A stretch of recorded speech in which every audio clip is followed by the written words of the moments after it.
Hey, welcome back to the channel. Today we're going to do venison Irish stew on the campfire with a Dutch oven.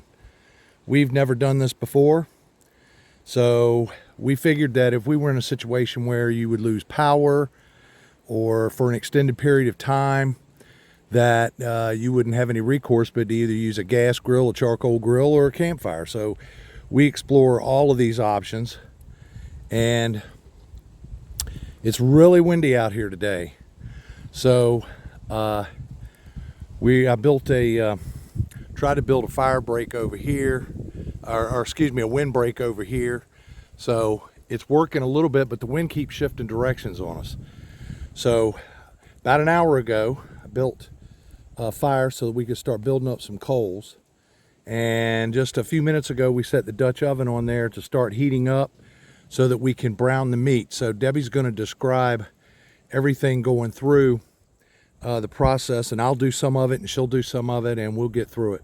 There's a couple of things you probably ought to have out here in addition to the Dutch oven. You need some really good leather gloves. These, I think we got these at Bass Pro years ago. And you can also use welding gloves. They're designed, just some really good lined leather gloves. And then this gadget right here is for lifting the lid off of the Dutch oven. This is a short-handled one, but if you're wearing the gloves, it's going to be okay. And then this long shovel we have here, I'll back out a little bit, so that you can move coals around if you want to shift things, if you want to cook with the Dutch oven sitting on the coals and then put coals on top like you do when you're baking. In this case, we are heating it up. Oh, I'm getting in the shadows there. We are heating it up directly on the coals, and then I'm gonna hang it from that hook right there when we actually start cooking the stew. All right, now we're gonna go over the recipe for all of the ingredients that's in here. So starting right here. Okay, so we have 2 tablespoons of olive oil. We have, it's supposed to be 3 pounds of beef or venison, but we froze ours in 2-pound packages, so we're going to work with 2 pounds today. I have 1 cup of chopped onion, 2 garlic cloves chopped up, a 1/4 cup of flour, 1 bottle of Guinness, 4 cups of beef broth, 2 cups of water, a 1/4 cup of tomato paste, 2 pounds of potatoes, and in here I have a 1/4 teaspoon of dried thyme, salt and pepper. I put a teaspoon of salt, 1/2 teaspoon of pepper, and 2 tablespoons of beef broth, or beef base powder, or you could use 2 bouillon cubes. So those are the ingredients. And normally we've made this before with just beef in the oven in the house. But this time we're going to try it with the venison. This venison was from the deer that Monk got this past winter. And you're always looking for something to do with venison. And we're hoping this is going to take the gaminess out of it. And also cooking it for, as long as we're going to cook it, it should tenderize this venison up some. The steaks we had from this deer were not gamey at all. They were absolutely delicious. We marinated them. We marinated those and grilled them to a medium rare, and they were outstanding.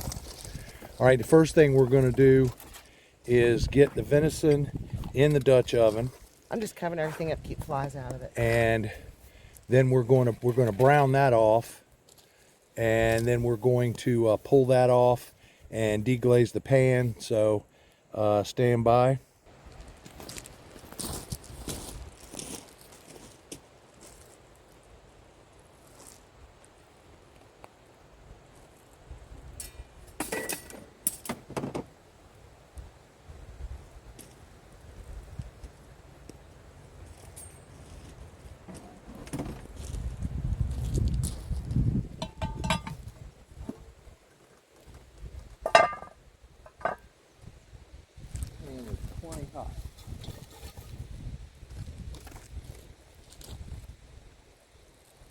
It is.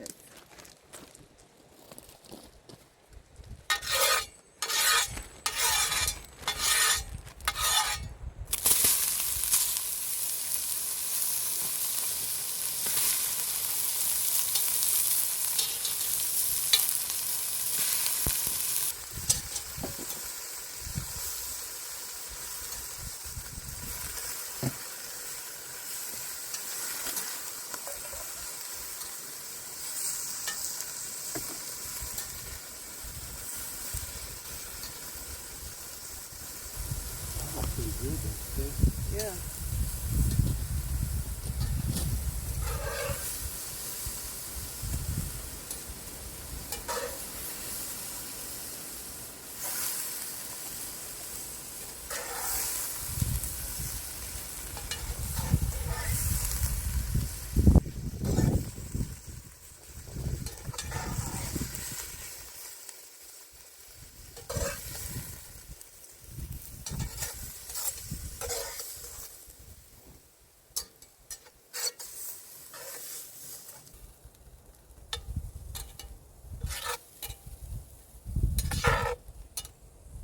Pan was really hot, so we had to take it off the coals, and that venison browned in like 2 minutes or less. Now what I'm doing is just browning the onions. I guess I could sit it over the fire Yeah, you might want to. and put a piece of wood or two over, a piece anyway.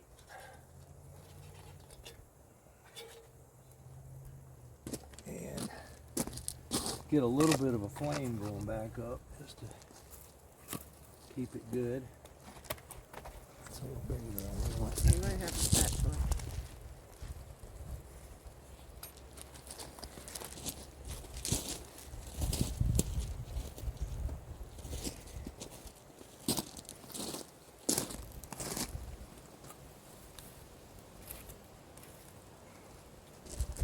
There we go.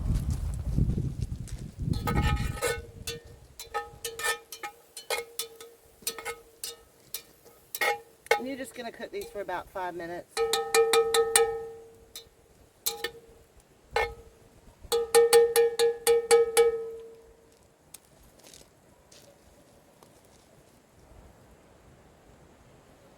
Coals got a little low, so I'm just getting it back up a little bit. I'm using oak and maple today. There's a lot, any good hardwood, you want to cook over a fire with hardwood if at all possible. How about that? Yeah, throw it in there. A little dirt won't hurt anybody. Well, I don't know if there's dirt in there, but there is. That's hot.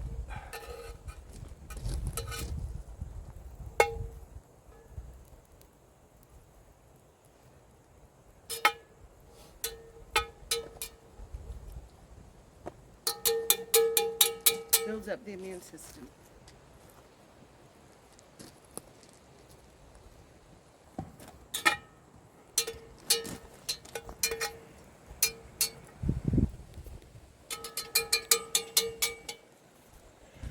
So the onions are just browning off, and we're actually going to cook this over the fire, but not over a flaming fire. We're just going to add wood to keep the bed of coals going. And you can, as you can tell, when I zoom out here, the smoke is rolling because there's such a strong wind today.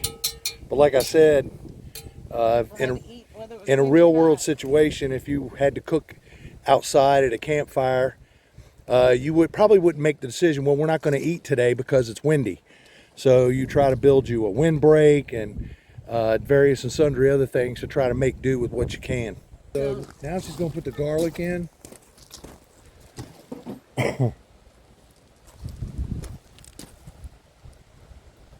You just want to put this in here for just a few minutes before you add anything else, because that garlic will burn up. Smells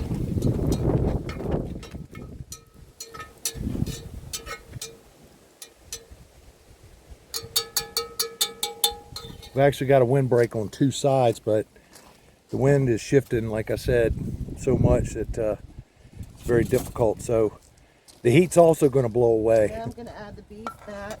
Venison is going back Sorry, in. I keep saying beef. I'm used to making it with beef.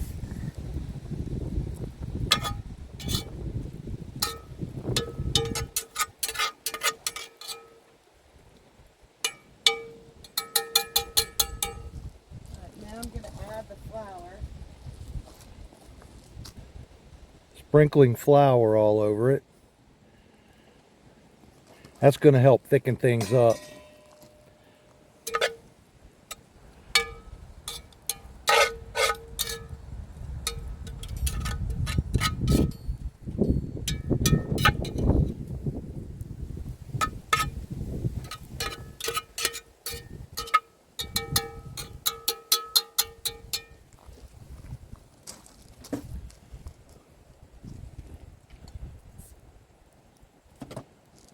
Now the Guinness extra stout.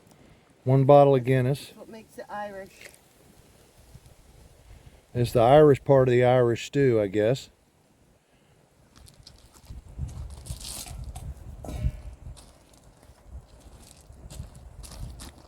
And you give that a good stir around in the pot.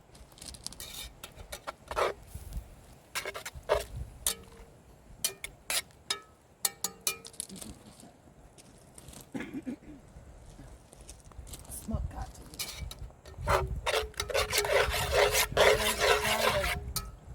Scrape any of the goodies off the bottom. So she's scraping the bottom now.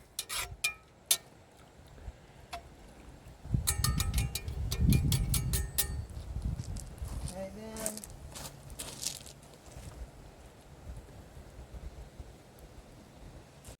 Now all the liquid's going in. So this is the water. 2 cups. 2 cups of water.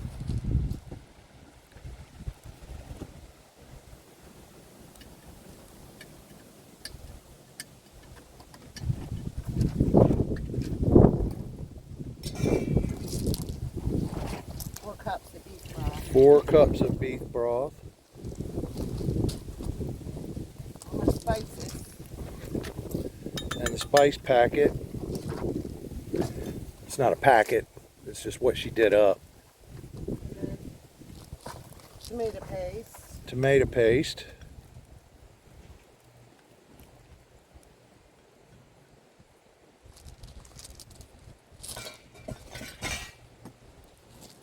And all of that gets mixed in there together.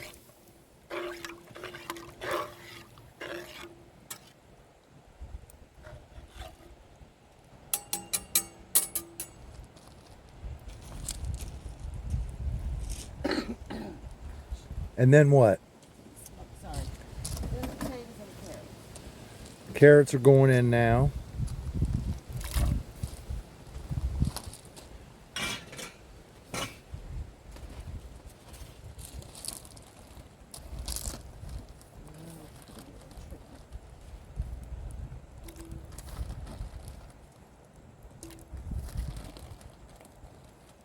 Smoke is tough, man.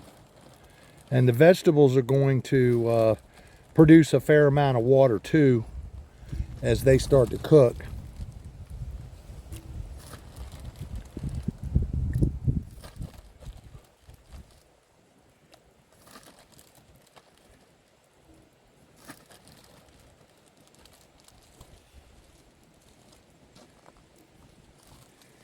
And that's it, right?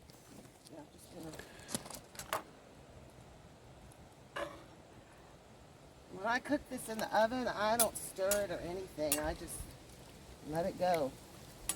I just cover it up. So that's what we're going to do here.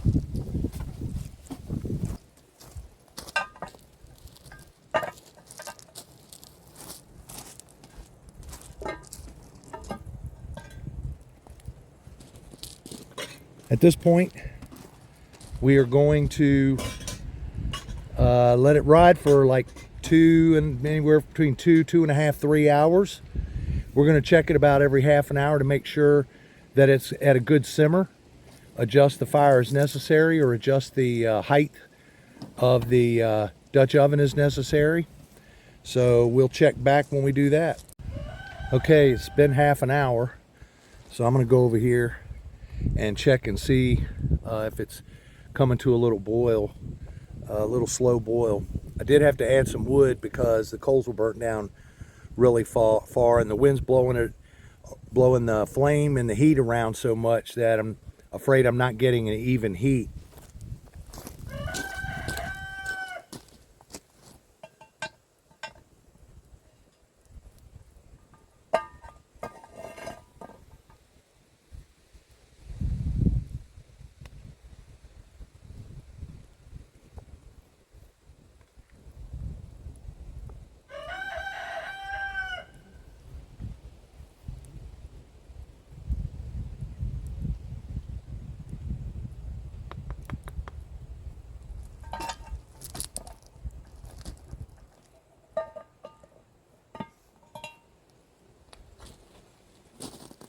So I hope you could see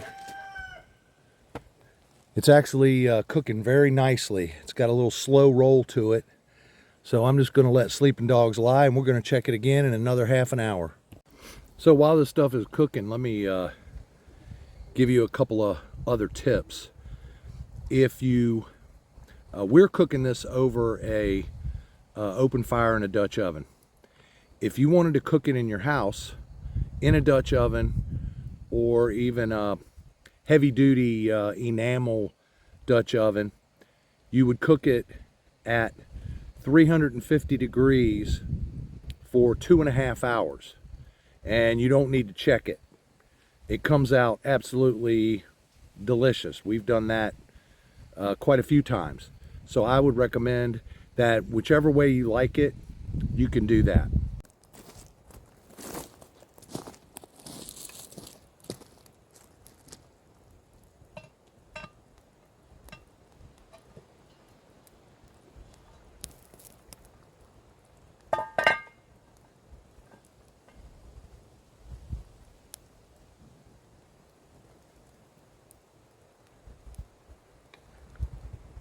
Is it sticking?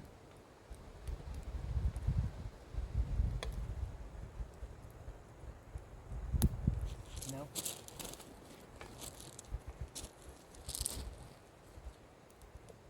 Potatoes are soft though.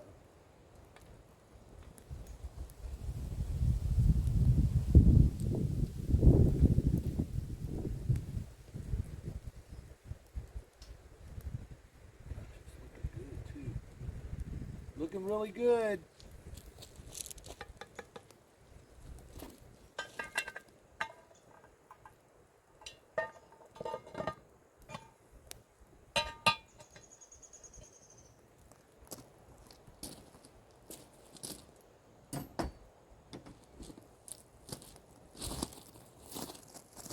It's looking almost done. So it's not long before it's very close to 3 hours, 140, 240, 340, 2 hours. So it looks like it's going to be done in 2 hours, which is not very long from now. So we're going to let her ride for 10 or 15 more minutes, and then we're going to do a check to make sure the meat's tender. Looks like the potatoes are tender, and then we're going to get us a bowl and have y'all share it with us as much as you can share it with us. All right, it's been about 2 hours and 10 minutes. So I'm gonna pull it off the fire, and we're gonna open it up and check it out and see how good it looks.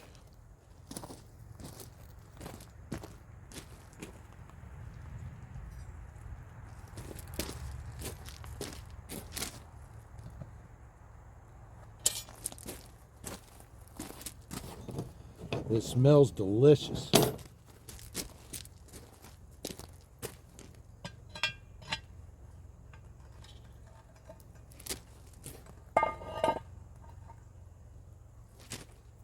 Oh, man, that smells good.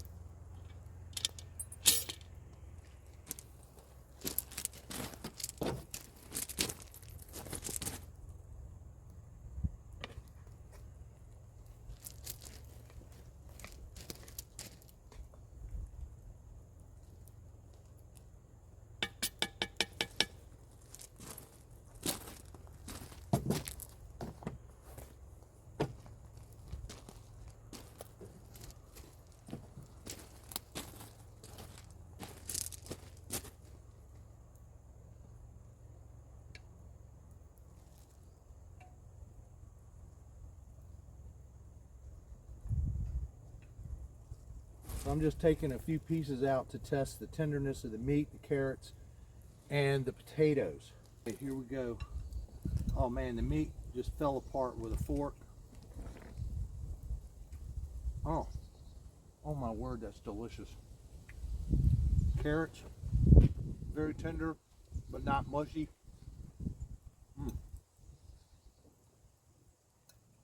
Potato cuts really easily. For some reason, potatoes hold a lot of heat too.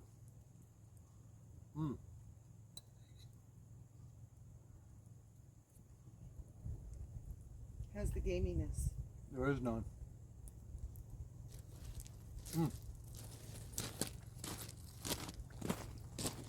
There's none.